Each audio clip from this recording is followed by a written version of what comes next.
दुर्योधन नहीं, नहीं दुर्योधन, भीम तुम्हें उकसा रहा है, द्वंद्व में मत फंसना। उचित कहा मामाश्री, मेमनों के आखेट के लिए से आगे नहीं बढ़ते, बस भूखे भीम के लिए तो मेरी कलिंग की सेना ही पर्याप्त है। कलंक के वीरों, आक्रमण करो और इसको बंदी बना लो। जाओ।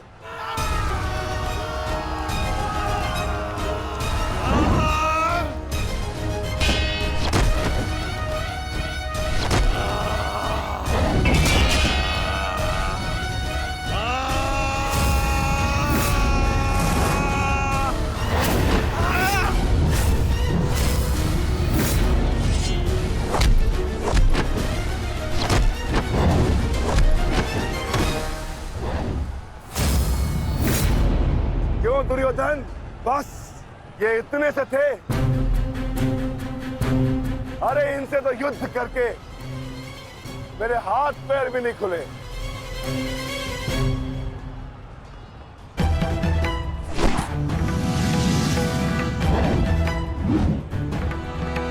आप नियम भंग कर रहे हैं आचार्य। आप एक साथ दो पर आक्रमण नहीं कर सकते। स्मरण रहे कि युद्ध के नियम के अनुसार दो योद्धा एक योद्धा पर आक्रमण नहीं कर सकते, पर तो एक योद्धा दो योद्धाओं पर आक्रमण कर सकता है। सहदेव,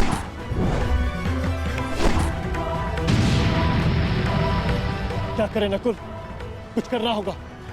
हमें गुरु दौड़ को रोककर अधिक से अधिक हमें भ्राता भीम को देना होगा। युद्ध सभा में चीख चीख कर अपने पौरुष का बखान करने वाले एक नपुंसक के भांति क्यों खड़े हो? अब किसे लाओगे अपनी ढाल बनाकर? ये विकोदर भीम तुम्हारी हर ढाल को तोड़कर तुम्हारा अंत करेगा। मैं तुम्हारे प्राण लेकर रहूंगा कायर दुर्योधन।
प्रहार करने का सामर्थ्य शेष है काकाश्री,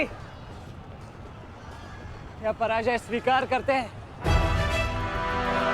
जय और पराजय की चुनौती बराबरी के योद्धाओं को दी जाती है बालक। प्रतीत होता है कि अभी तक तुम्हें कोई समर्थ योद्धा नहीं मिला।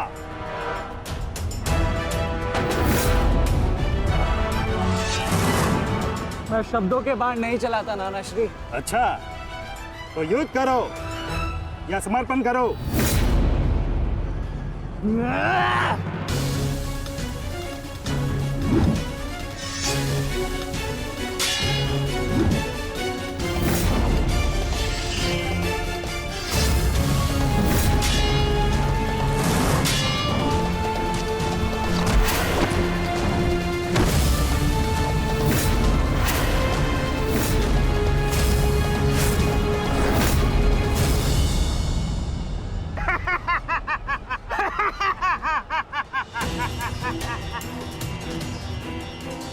क्या हुआ, थक गए? अरे ये उस मूर्ख विराट पुत्र उत्तर की संगति का प्रभाव है। ये उसे भी यही लग रहा था कि मेरे समक्ष वो कुछ कर दिखाएगा, और मूर्ख मृत्यु को प्राप्त हो गया। मृत्यु को चींटी की भांति इन्हीं हाथों से मसल दिया मैंने उसे। पीछे हट जाओ अभिमन्यु, अन्यथा उत्तर से कहीं पीड़ादायक मृत्यु मिलेगी, मृत्यु। तो ये समझिए कि आज उत्तर का प्रतिशोध पूर्ण होगा।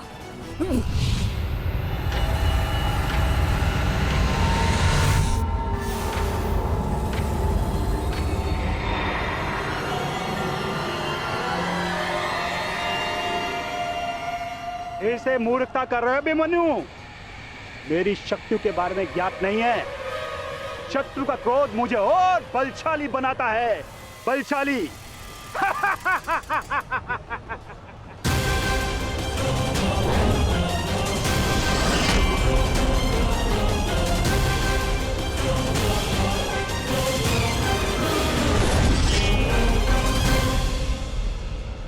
इतना ललकारने के पश्चात भी तुम रथ पर छिप कर बैठे हो दुर्योधन। मैं भी कैसा मूर्ख हूं, एक नपुंसक के वध की प्रतिज्ञा कर बैठा। आज तुमने यह सिद्ध कर दिया कि तुम एक क्षत्रिय नहीं बल्कि एक सावधान! क्रोध से भरे कुमार भीम अब युवराज दुर्योधन की ओर बढ़ रहे हैं महाराज। मेरा दुर्योधन किसी संकट में तो नहीं ना? कहीं ऐसा तो नहीं कि भीम युद्ध के दूसरे दिन ही पांडव पक्ष को जय श्री दिलवा दे?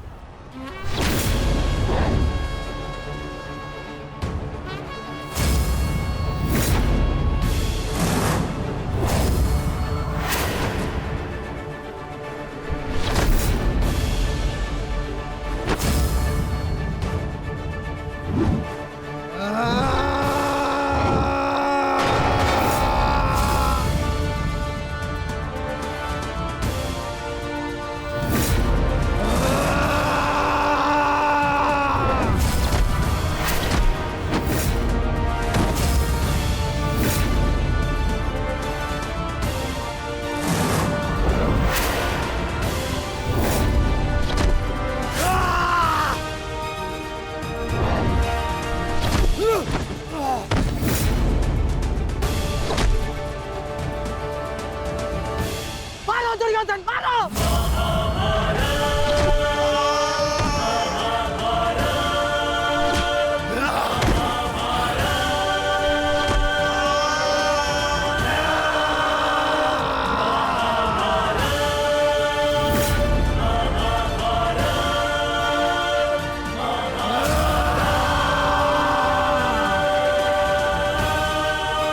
क्या हुआ गदाधारी भीम?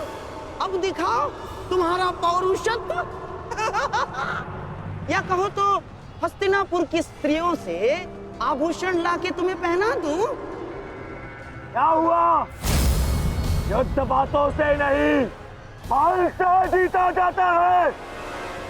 यदि इस मैल जैसे शरीर में थोड़ा सा भी साहस बचा है तो और प्रहार कर मुझ पर। अरे ये क्या पहचानेगा अपनी शक्ति को? इसे कैसे मैंने वस्त्र और आभूषण रहित करके उन शास्त्रों के मध्य बिठा दिया था मैंने।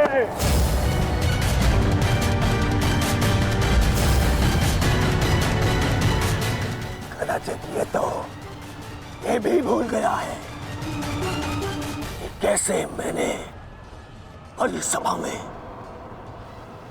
उस दासी द्रौपदी को उसका उचित स्थान दिखाया था।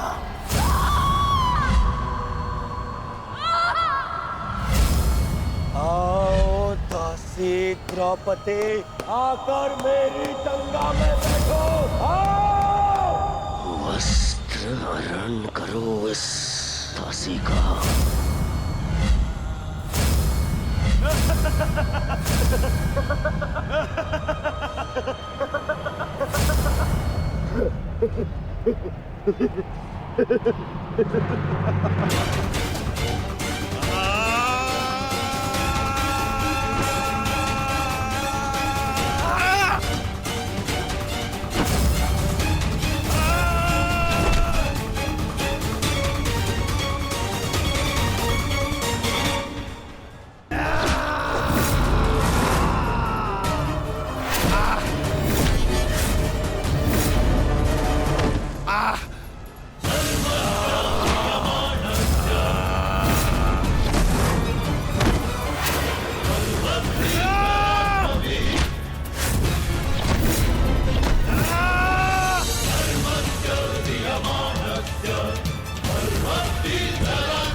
गंगा पुत्र, दुर्योधन की रक्षा कीजिए गंगा पुत्र। महामहिम, ये क्या कर रहे हैं आप? अपने वचन को पूर्ण कीजिए। आज यदि आपने भीम का वध नहीं किया तो हस्तिनापुर का युवराज घर नहीं लौटेगा। महामहिम, भीम, रुक जाओ, दूर हो जाओ दुर्योधन से, अन्यथा मुझे तुम्हारा वध करना होगा।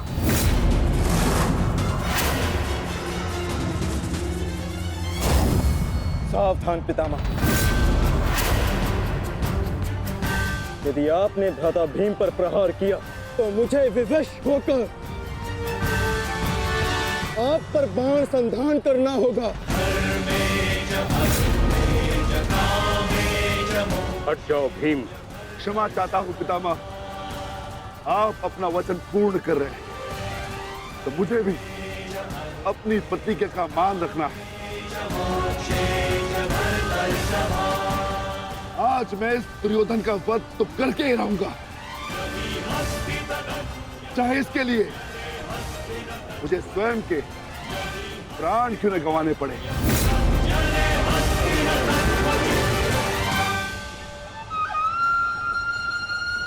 स्वयं के प्राण गंवा सकते हो भीम, परंतु क्या अपने दोनों भ्राताओं को इस आहुति में झोंक दोगे तुम? तुम्हारी इस भूल का फल नकुल और सहदेव को भुगतना होगा भीम। जरा देखो उधर।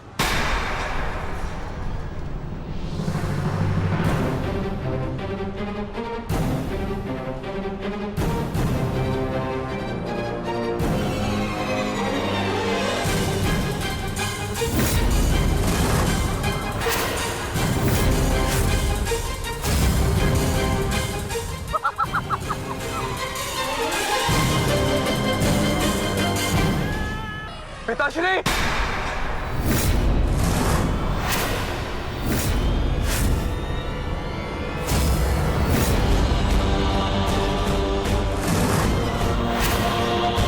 शस्त्र को नीचे करिए द्रोण, अन्यथा सदैव के लिए पुत्र से हाथ खो बैठोगे।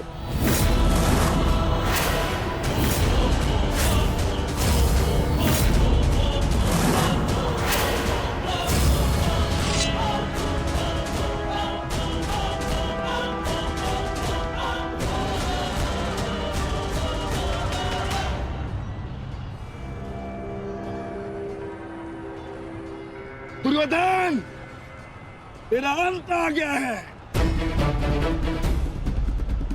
तुम्हारे पास दो विकल्प शेष है दुर्योधन। या तो देश युधिष्ठिर के समक्ष आत्मसमर्पण करो, अपनी सेना को पीछे हटने का आदेश दो, या फिर अपने प्राण यमराज को समर्पित करो।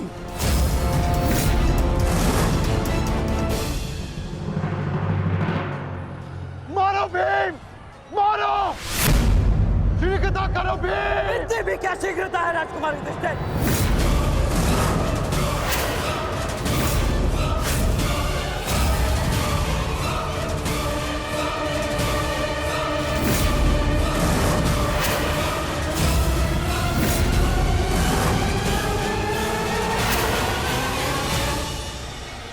दुर्योधन। मारो भीम, मारो, शीघ्रता करो भीम। इतनी भी क्या शीघ्रता है राजकुमार युधिष्ठिर?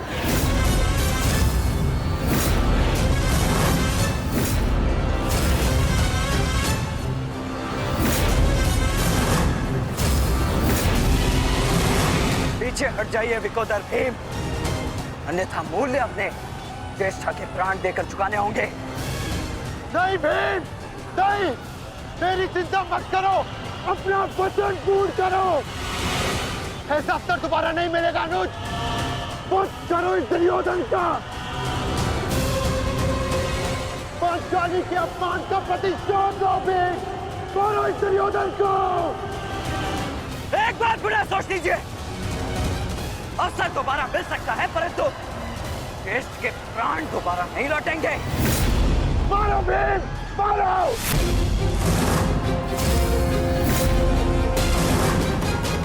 दुर्योधन!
सेवकों, जाओ जाके सबकी सहायता करो, जाओ।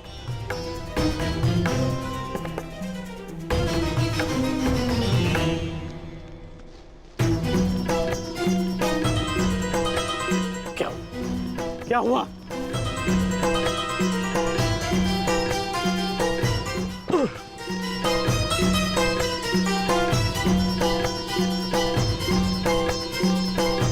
क्या हुआ मित्र? आज हम ये युद्ध हारने ही वाले थे मित्र। उस भीम ने मेरा वध कर ही दिया था, परंतु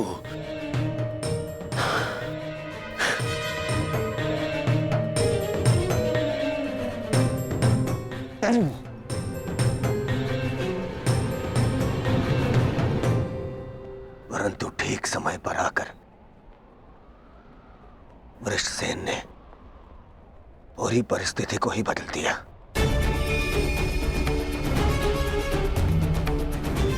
वीर वृषसेन ने आज न केवल मेरे प्राणों की रक्षा की,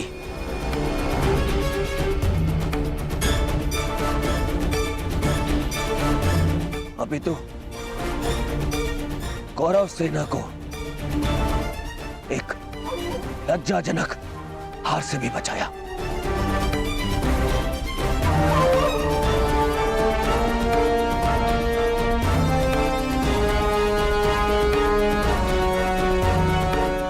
मैं गर्वित हूं तुम्हें अपनी सेना में पाकर पुत्र, गर्वित हूं मैं।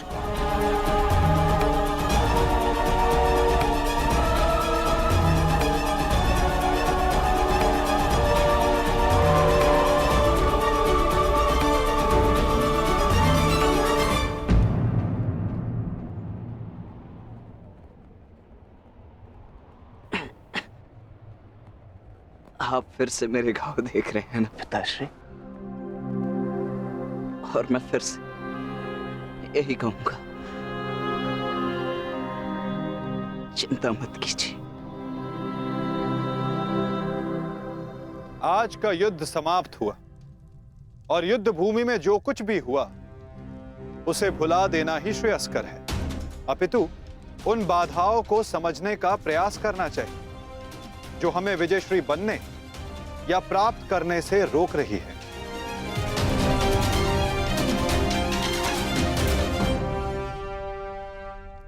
सबसे बड़ी बाधा तो वो कर्ण का पुत्र वृषसेन है। आज दूसरे दिन भी उसने दुर्योधन का अंत होने से बचा लिया। दुर्योधन के वध होने के पश्चात वृषसेन को अपने मार्ग से हटाना अति आवश्यक है। कुछ नहीं होगा आपके पुत्र को, और आपका पुत्र आपके मित्र को भी कुछ नहीं होने देगा।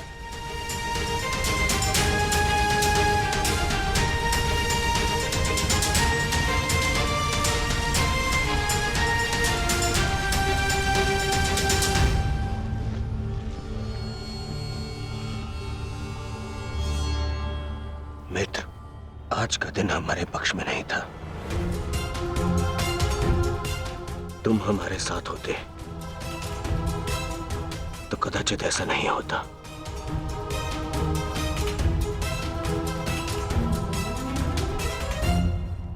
आज युद्ध भूमि में कौरव केवल धर्मराज युधिष्ठिर का वध करने का प्रयत्न करते रहे,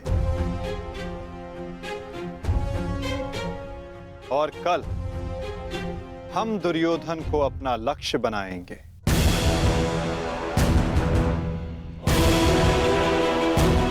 क्योंकि दुर्योधन के अंत के साथ कौरवों की पराजय भी निश्चित है।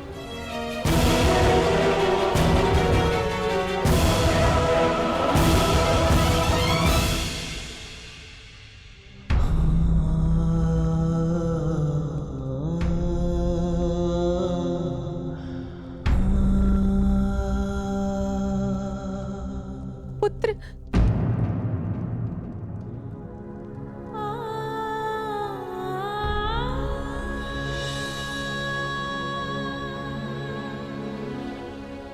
ये क्या दशा बना दी है इस युद्ध ने तुम्हारी?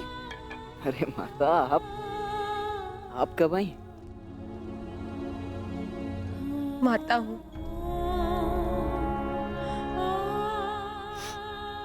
पुत्र को घाव लगता है तो माता को आभास हो ही जाता है।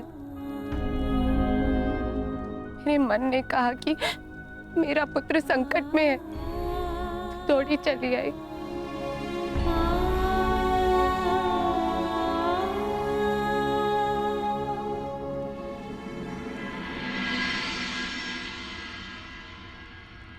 परंतु आप भी तो इसके पिता हैं। अपने पुत्र की इस दशा को देखकर तनिक भी दया नहीं आती? अपने पुत्र के जीवन के लिए आपको कोई मोह नहीं? मैंने निश्चित कर लिया है, तुम कल युद्ध में नहीं जाओगे।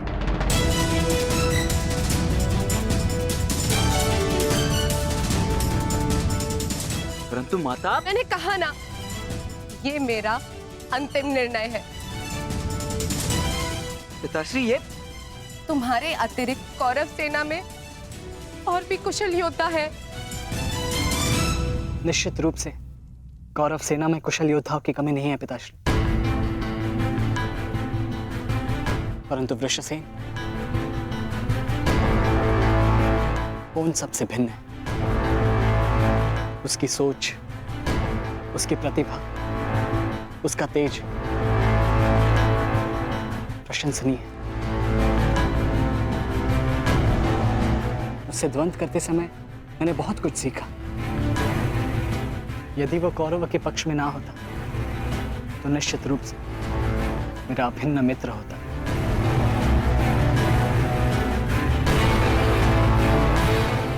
परंतु समझ में नहीं आता कि उसमें इतना तेज आया कहां से। कुछ जन्म से, कुछ कर्म से। वो अंगराज कर्ण का पुत्र है, जिसके मन में मृत्यु का भय नहीं, अपने कर्तव्य की ओर पूर्ण आत्मसमर्पण है। उस पर तेज स्वतः ही आ जाता है अभिमन्यु।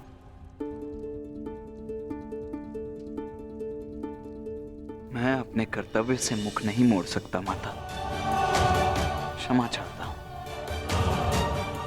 आप मुझसे मेरे प्राण भी मांगेंगी तो मैं अभी अपना शीश काटकर आपके चरणों में रख दूंगा, परंतु मैं अपने वचन से विमुक्त नहीं हो सकता माता। मैं वचनबद्ध हूं। मैं युद्ध में पराजित होकर लौटने वाला नहीं। या तो मैं विजयी होकर कंधों पर बैठकर आऊंगा, या वीर गति को प्राप्त करके कंधों पर लेटकर।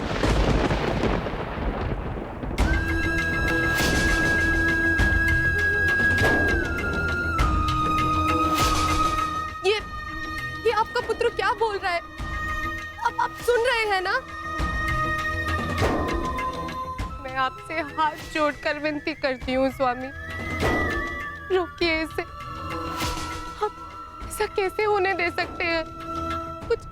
कुछ कीजिए। करना तो तुम्हें है सुप्रिया। ममता और कर्तव्य में संतुलन करना है। तुम एक योद्धा की माता हो, तुम्हें अपने हृदय को कठोर बनाना होगा। मेरी अनुपस्थिति में हमारा पुत्र इस महायुद्ध में अत्यंत मुख्य भूमिका निभा रहा है। मुझे उस पर गर्व है और तुम्हें भी होना चाहिए सुप्रिया। युद्ध में पीछे हट जाने वाले वृषसेन का पिता होने से अधिक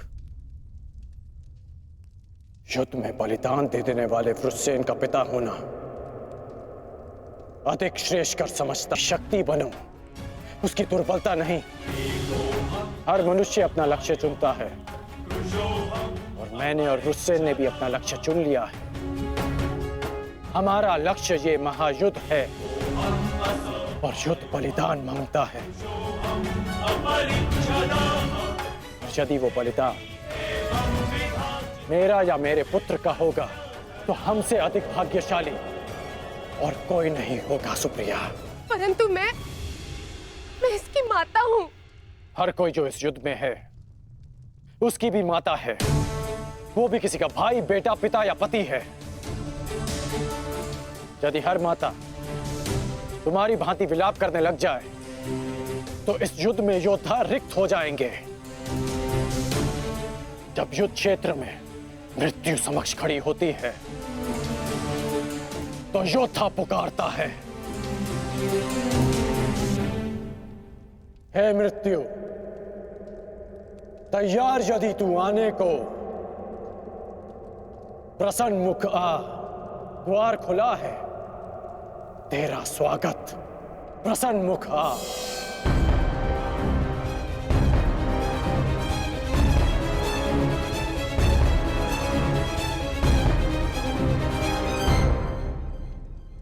दो महायोद्धाओं के समक्ष एक दुर्बल माता कैसे जीत सकती है?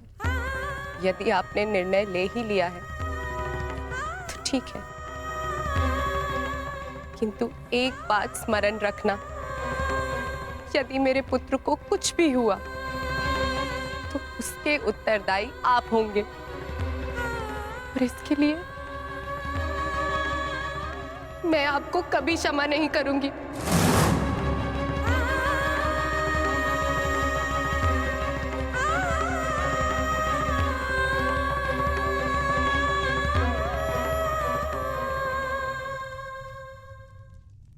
आज युद्ध भूमि में पांडवों का प्रयास था कि दुर्योधन पर वश पालें।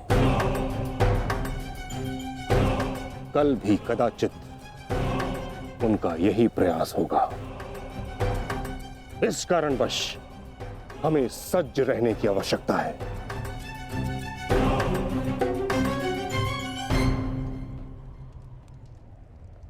कल हम गरुड़ व्यूह की रचना करेंगे और इस व्यूह का नेतृत्व स्वयं मैं करूंगा। गरुड़ की आंख के स्थान पर मेरा रथ होगा। उसके एक पंख पर गुरुद्रोण आप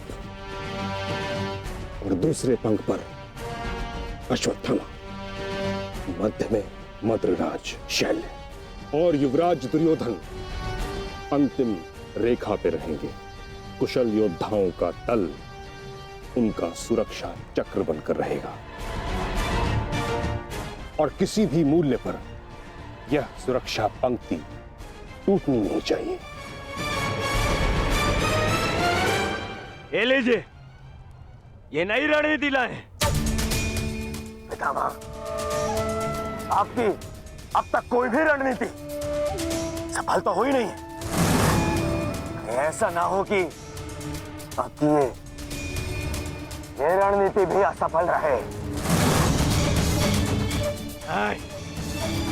ऐसे मत देखिए, कुछ अनुचित कह रहा हूं, सत्य कह रहा हूं। अब तक आपकी किसी भी रणनीति का कोई भी वास्तविक लाभ हमें नहीं मिला है। आज जो घटित हुआ है और जो घटित हो सकता था, मैं जानता हूं। अरे सेना को छोड़िए, आप तो मेरी सुरक्षा का कर्तव्य, अपने युवराज की सुरक्षा का कर्तव्य भी पूर्ण नहीं कर पाए।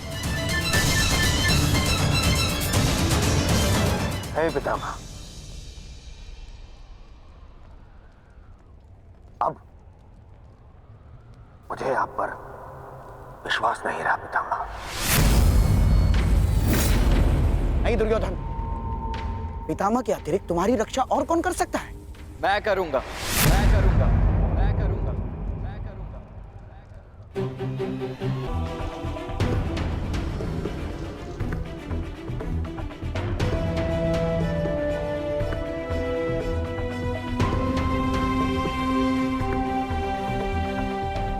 मैं मानता हूं मैं महामहिम के समक्ष कुछ भी नहीं, और मैं हृदय से उनका सम्मान भी करता हूं।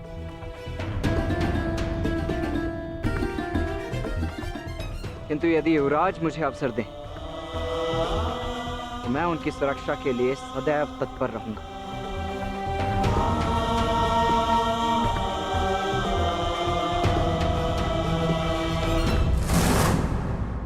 आपका क्या मत है वासुदेव? कल कौरव किस रणनीति के साथ युद्ध क्षेत्र में उतरेंगे?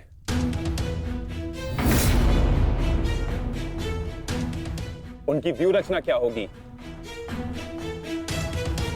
व्यू रचना चाहे जो भी हो, किंतु आज जो रणभूमि में हुआ उसके पश्चात यह निश्चित है कि दुर्योधन की रक्षा हेतु वे उसे सेना की अंतिम रेखा में ही रखेंगे,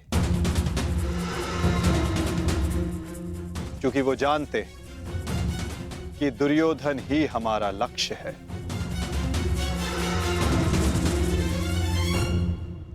यदि ऐसा है तो फिर हमें कौन से व्यू का उपयोग करना चाहिए माधव? अर्धचंद्र व्यू पार्थ।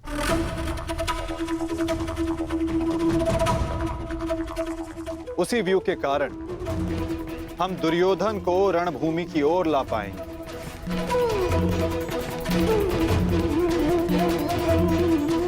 और यदि दुर्योधन व्यू से बाहर नहीं आया तो ये उसकी दुर्बलता समझी जाएगी और मानसिक पराजय भी।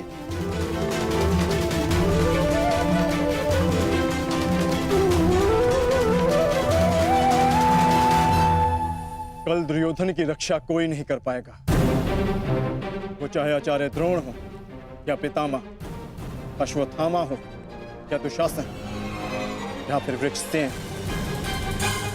कल जो भी योद्धा मेरे और दुर्योधन के मध्य आएगा वो या तो रणभूमि छोड़ेगा या फिर ये संसार। मेरे पिताश्री आप पर पूर्ण विश्वास करते हैं युवराज, और मैं अपने पिताश्री की ओर से आपको यह वचन देता हूं कि जब तक मेरे शरीर में अंतिम श्वास रहेगी तब तक मैं युद्ध भूमि में आपकी सुरक्षा के लिए प्रस्तुत रहूंगा।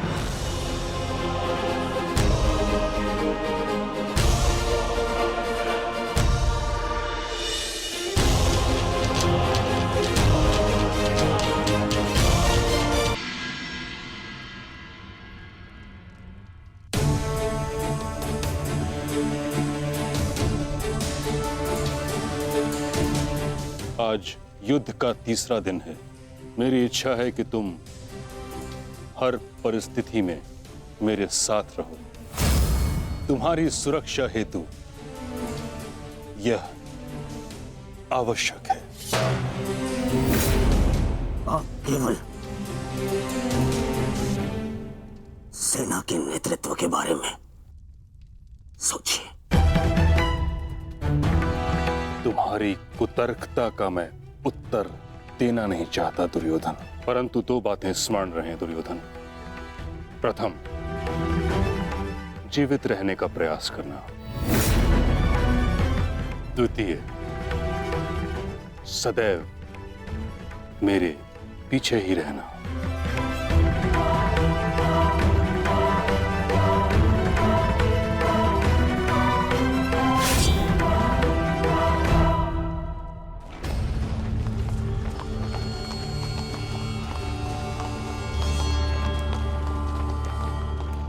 प्रणिपात पिताश्री। यशस्वी भव। मैं यहां तुम्हें यह बताने नहीं आया कि मन लगाकर युद्ध करना, क्योंकि वो तो तुम करोगे ही। मैं यहां तुम्हें एक सीख देने आया हूं।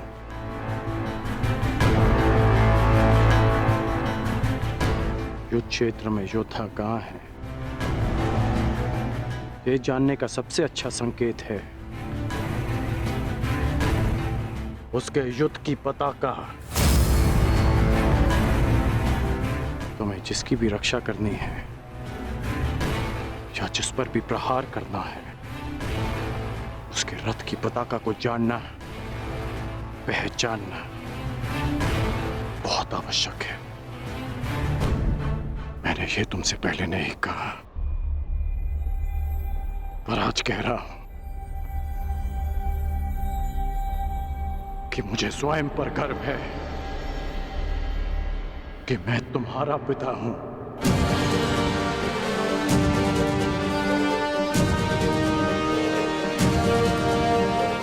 कल्याण हो तुम्हारा पुत्र। अपने पूरे कौशल से युद्ध करना और विजयी बनना, ताकि संसार स्मरण रखे कि तुम राधे कर्ण के पुत्र हो। सदा स्मरण रहेगा पिताश्री। जब मृत्यु युद्ध क्षेत्र में सामने खड़ी हो तो योद्धा कहता है, हे मृत्यु, तैयार यदि तू आने को, प्रसन्न मुखा। द्वार खुला है, तेरा स्वागत, प्रसन्न मुखा।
समय आ गया है पार्थ, क्या करना है स्मरण है ना?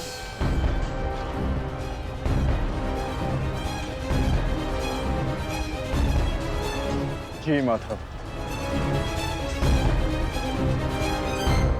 आज महामहिम भीष्म ने गरुड़ व्यूह का निर्माण किया है महाराज। किंतु पांडवों ने कौन सा व्यूह रचा है संजय? पांडवों ने अर्धचंद्र व्यूह की रचना की है महाराज। मूर्ख है युधिष्ठिर, कभी भी अर्धचंद्र व्यूह गरुड़ व्यूह को नहीं तोड़ सकता।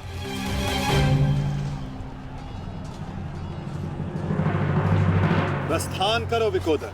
जो आदेश वासुदेव। अपने साथ कुछ सैनिक भी लेते जाओ। जी वासुदेव। सैनिकों, आगे बढ़ो।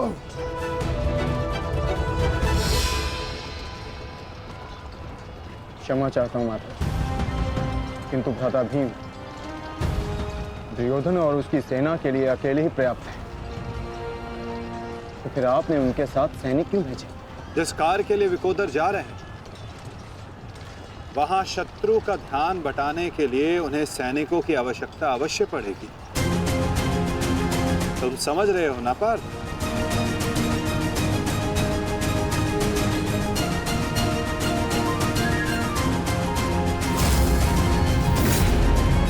दुर्योधन, कल जो कार्य अधूरा रह गया था उसे पूर्ण करने का आज समय आ गया है। हाँ भीम, हाँ, क्योंकि नियति ने तुम्हारी मृत्यु मेरे हाथों लिखी है, मेरे हाथों। आओ, एक बार पुनः सोच लो दुर्योधन, कल मैंने ही तुम्हें प्राण दान दिया था और उसी के कारण आज तुम एक भयभीत हिरण की भांति पितामह की छाया में छिप कर बैठे हो। बाहर निकलो और लड़ो मुझसे। दुर्योधन, कहीं ऐसा तो नहीं कि तुम्हें अब समझ में आ रहा है कि रणभूमि सजाकर तुमने कितनी बड़ी मूर्खता की है? अभी ज्ञात हो जाएगा कि किसने कितनी मूर्खता की है। आओ दुर्योधन, मैं तुम्हारी प्रतीक्षा कर रहा हूं। सारथी,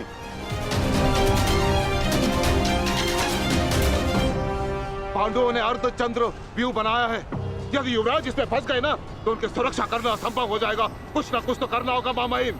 हमें इन्हें रोकना होगा। ये मामहिम।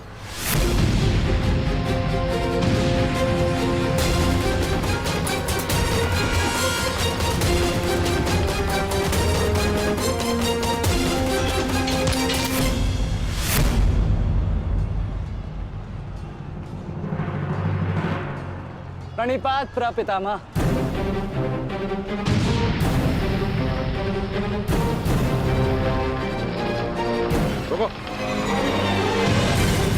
प्रणाम आचार्य। क्यों मेरे समक्ष आ जाते हो? मेरा जन्म ही सदैव आपके मार्ग में आने के लिए हुआ है आचार्य।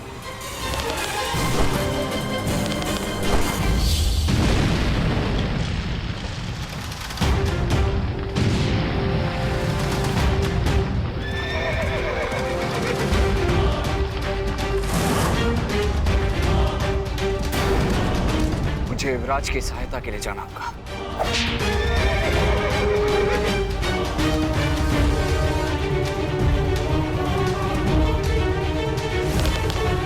सावधान दुर्योधन!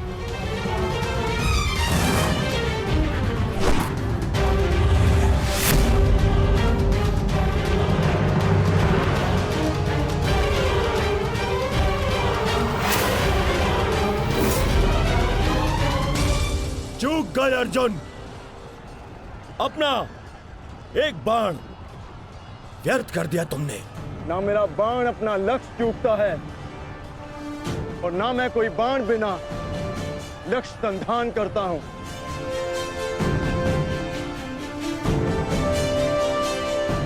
अर्थात इसलिए ताकि पितामह भीष्म मुझे ढूंढ ना पाए। ये युद्ध हम भाइयों के मध्य है, तो फिर इसमें आचार्य द्रोण और पितामह को कष्ट क्यों देना?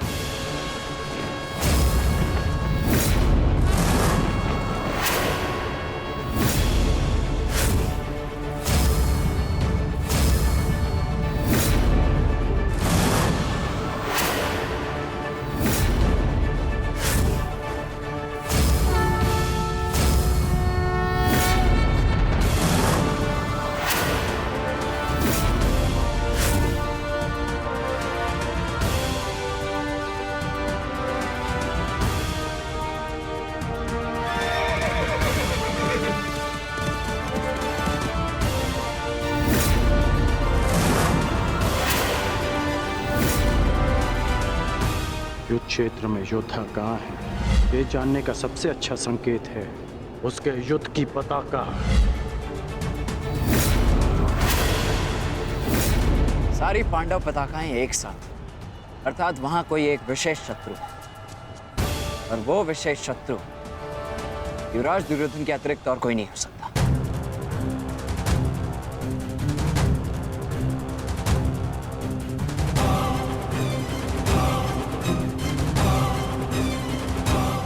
अब समझा, जब बल से कार्य नहीं बना तो छल से मुझे बंदी बनाने की योजना बनाई है तुम पांडवों ने। हाँ?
ये क्या किया तुमने पुत्र? वचन पूरा किया। उठो उठो उठो।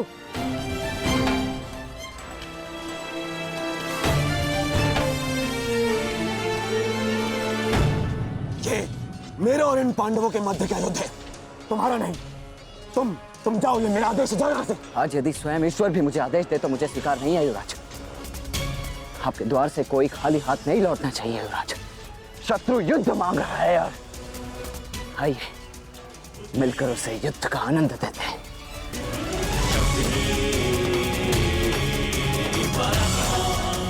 हर हर महादेव, हर हर महादेव।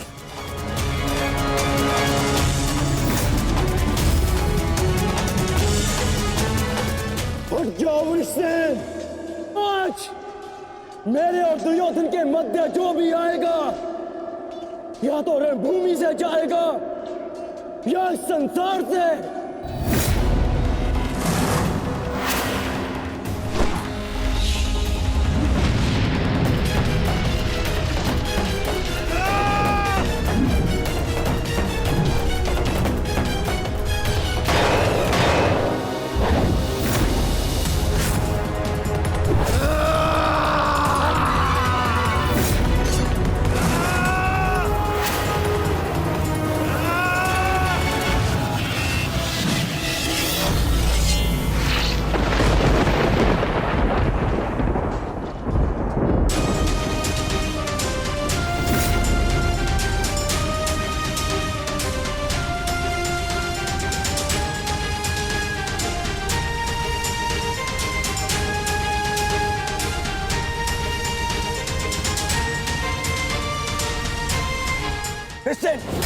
तुम ठीक तो हो पुत्र? हाँ, आप मेरी चिंता मत कीजिए युवराज, आप स्वयं।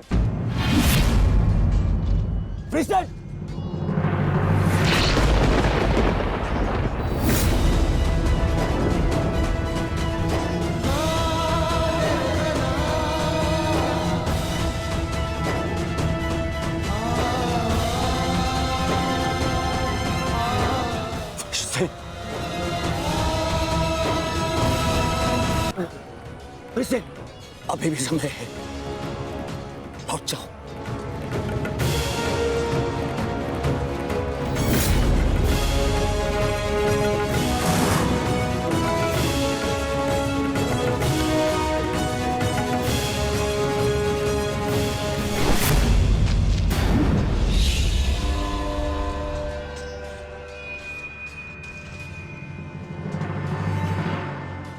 सूर्यास्त होने को है अर्जुन,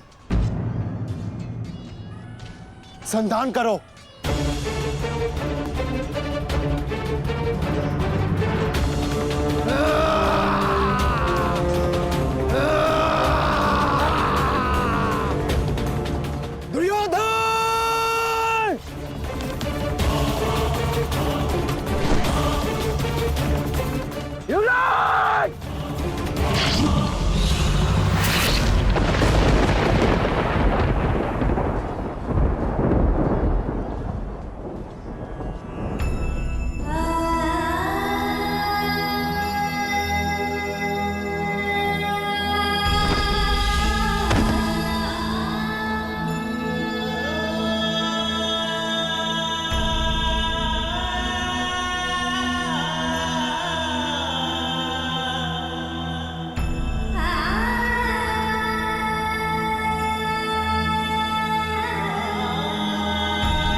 हाँ पुत्र, मैं सुरक्षित हूँ।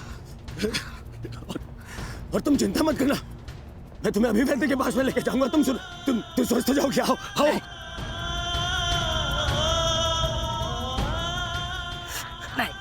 नहीं युवराज, मेरे पास समय नहीं है। मुझे कहीं और जाना है। कहाँ जाना है पुत्र? मुझे जाना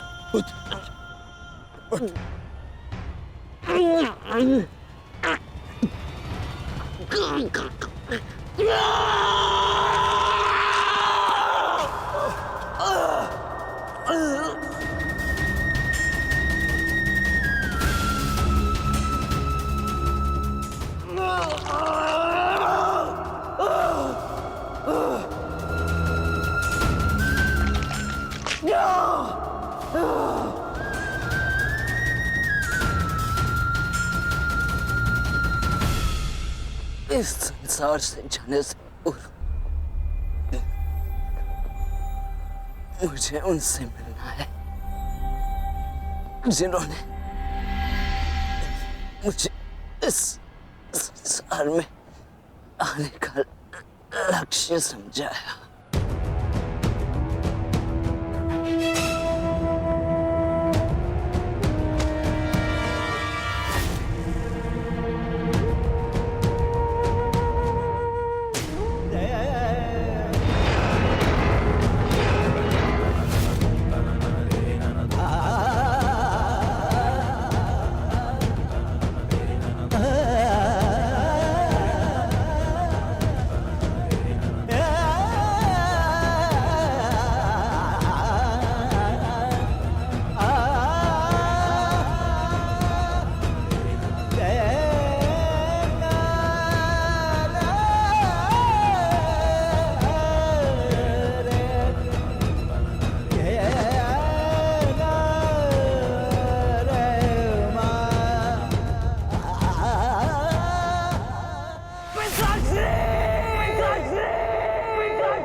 रुकिए पिताश्री।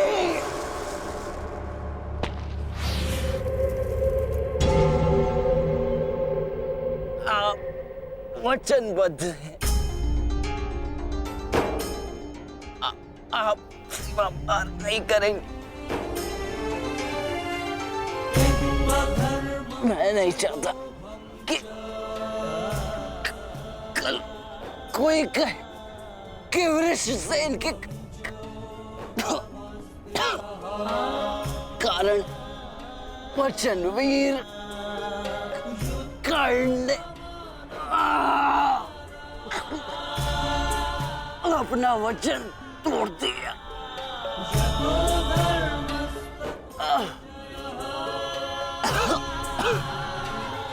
आओ पुत्र, अपने पिता के पास आओ। हाँ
विराट को बुलाओ, विराट को बुलाओ।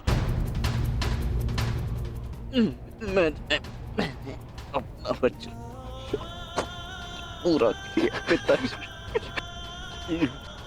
तुम्हें कुछ नहीं होगा, कुछ नहीं होगा तुम्हें। जब मृत्यु समक्ष खड़ी हो तो क्या कहता है? हे मृत्यु, यार यदि तू आने को प्रसन्न मुख द्वार खुला है, तेरा स्वागत प्रसन्न मुख।